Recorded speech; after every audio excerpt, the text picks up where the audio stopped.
Hello mga ka-apple. Ang video po natin ngayon ay magluluto ako ng andong sike. Sa pagkakaalam ko nito, ito ay rice juice ng Korea. Yung kamjo kasi white color lang siya. Yung andong sike, meron siyang chili powder. Yan yung ingredient natin. Malagkit na puti, pero kailangan nakababad siya sa tubig ng mga 30 minutes is 1 hour. Tapos yung radish, hiwain nyo ng maliliit. Kung mayroon kayong panghiwa nito, mas maganda para pantay-pantay. Asukal, luya, tsaka chili powder.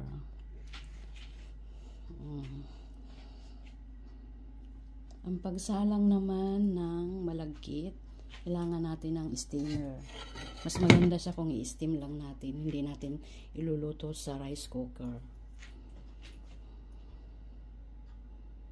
Ayan guys, kailangan may sapin yung steamer niya bago ilagay yung bigas. Ganyan siya. Tapos lagyan natin ng takip. Ayan, ganun nyo yung mga natirang tela sa ibabaw.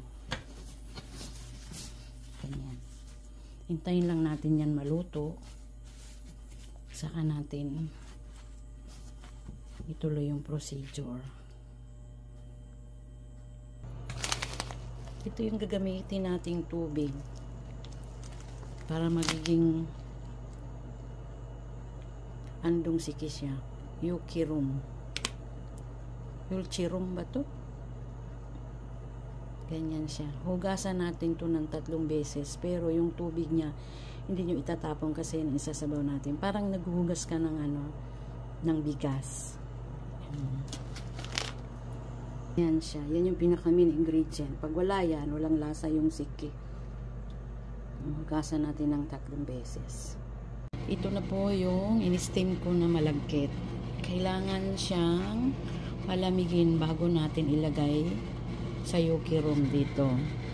Kasi pag painit pa siyang ilagay, hindi po pwede. Kailangan malamig siya. Ganyan siya, oh. Ganito siya. Hintayin natin lumamig yan. Guys, yung luya kanina, blininder ko. Ang isabaw, ang lagay yung tubig, yung yukirum, ayan. Tapos, yung chili powder, ganun din. Kailangan magiging liquid siya. Ayan na siya. Uwiin natin siya lahat. Pagsasamahin natin lahat yung ingredient.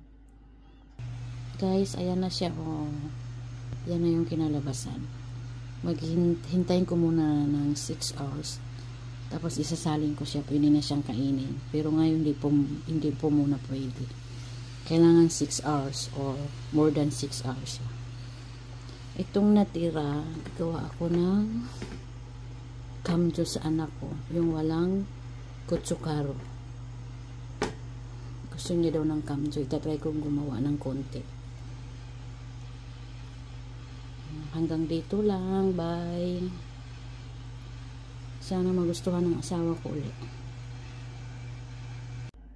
Good morning, good morning. Ito na ang result ng ginawa ko kagabi.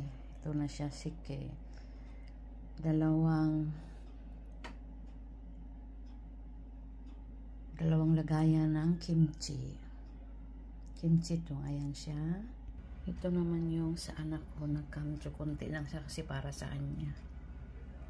Ay, worth it. Ang hirap ko kagabi kahit masakit ang aking likod. Bye.